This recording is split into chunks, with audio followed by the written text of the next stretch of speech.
Well, hello there. What you're looking at is hopefully a file you downloaded on Canvas. But what I have is a layer called Original Detroit, Levels Detroit, and Curves Detroit. And we're going to be getting into some adjustments inside of Photoshop. And those are going to be kind of some slider bars. We can adjust the image and how it looks. And those are mainly contained right here. There's a little guy that says Adjustments. If you don't have that, it would be in Window and Adjustments. So if you can open that one up.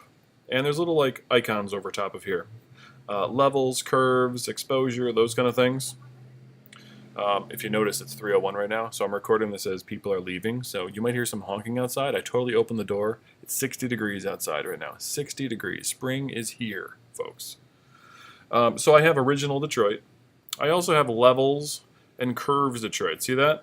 So kind of my first thing is I want to actually duplicate this so that I have all these over here. So if I, Alt-Option, I can Alt-Option drag these. And then I'm going to change the name to what this is going to be. So this is going to be, says Adjust with Exposure. So this is going to change from Curves Detroit to Exposure Detroit. And that's going to kind of go all the way down. And I'll have some images for each one of these with a name. Make sense? Vibrance, Detroit. What else we have down here? Hue, saturation, gradient map, selective color, 2 adjustment layers. So I would probably do that first, just so you can kind of lay out this document. We're going to keep Original Detroit original. And as we kind of look at this photo, there is infinite ways we can change it. And the first thing I'm going to do is go to my levels. This is going to be one of our first ways to adjust an image. And levels is actually the second one in adjustments. And if you highlight it, you can kind of see it says create a new levels adjustment layer. Adjustment layers in Photoshop actually are things that let you go back and change it. So I can go back and adjust this level. Even if I put this PSD file away for a year or two, I can bring it back, still adjust the levels like it's its own layer here. The only thing is that they work everything below this layer. So right now, see it says levels 1. This affects everything below it. So right now it's going to affect levels and the Original Detroit layer. Let me show you what I mean when I say that. We brought up a little bit of levels stuff here. And if I just grab one of these little triangles and if I drag them, notice how it's affecting both images. There's some times where you'll want to affect everything. You want to change the color of everything in your image. There's other times where you will not want to do that. And this is the golden button I need you to memorize. That I have like a box with a little arrow and a slash in it. What this is going to do, if I click this button, notice there's a little arrow that kind of pops up next to levels. This is going to mean it's only going to adjust levels for the layer that's right below it.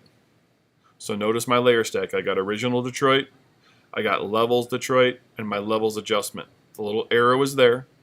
And this is only affecting that one layer right below it. If I click this off, it's going to affect both layers, everything below that adjustment layer. If I put this all the way to the top, it's going to affect everything. So it's affecting all of those. So I want these adjustment layers just to affect the layer right below them. And right now I'm adjusting kind of middle gray. And we can kind of zoom in here to see this.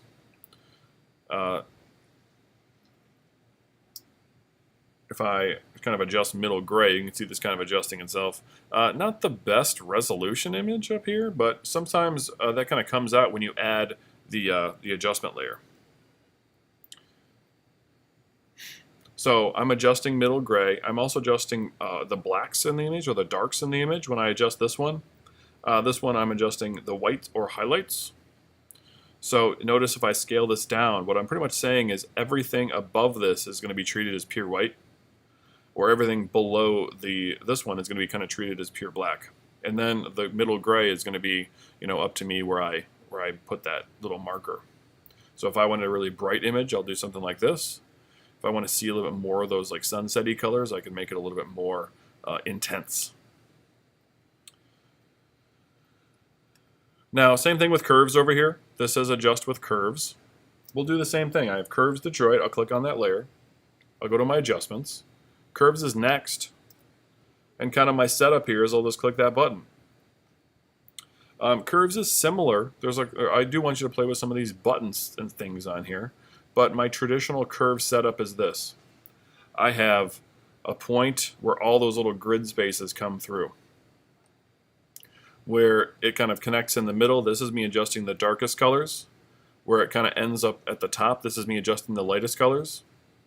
The middle is me making the midtones lighter or darker.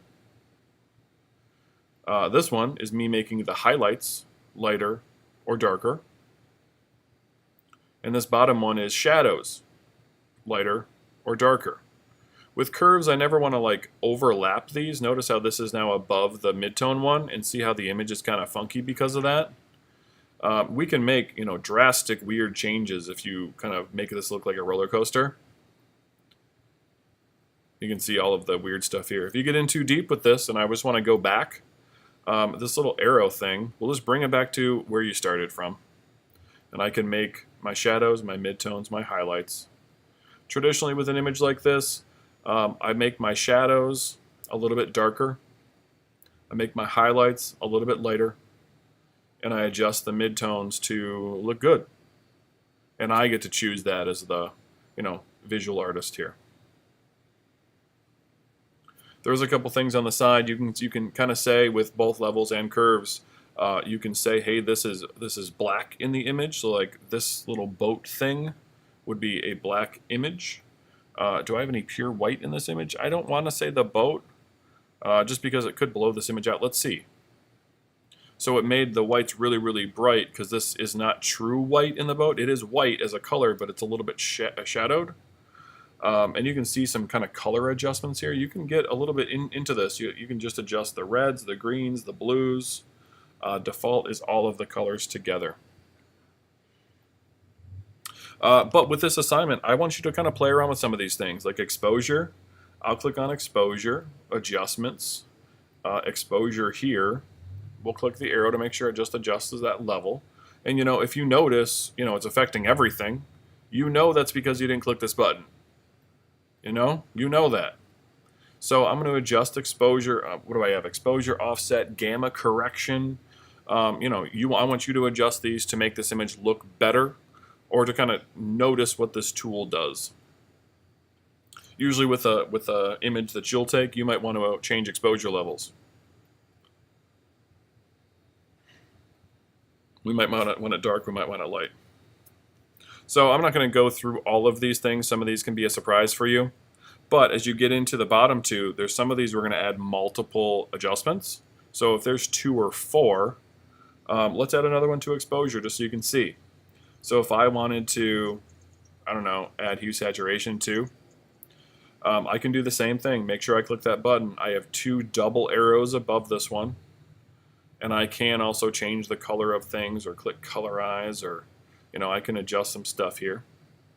And I still can click on exposure, and it'll bring up those exposure things that I can adjust as well. And my phone's ringing, so I guess we're going to stop this part for now.